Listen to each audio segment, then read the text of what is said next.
wait for this new year to come. This is another opportunity for us to show off his rejuvenated game. This is, boy, Reed and that footprint. Looks like the footprint has kind of simulated a fried egg, Bones.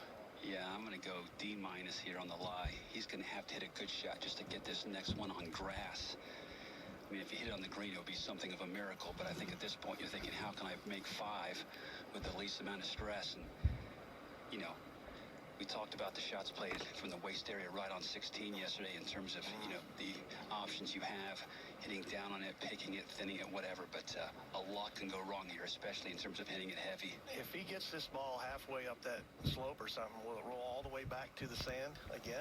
It shouldn't. It shouldn't have enough momentum to get the sand. I mean, it depends on what part of the slope you're on, but I don't think a lot of them will. But again, I just think he wants to get this to grass. He's going to make a huge backswing and not much of a follow-through. Oh, my word.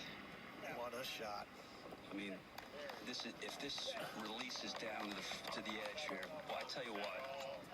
Well, it was almost a fantastic shot. Oh, no. And he is going to pay a big price for the momentum that ball had at the end. That's the second time that's happened to Patrick Reed today where it looked like he was going to hit. By the way, we were just told that PGA Tour officials are in our truck taking a closer look at a shot that Patrick Reed made at the 11th. Remember when he got into that precarious position in the sand in a footprint?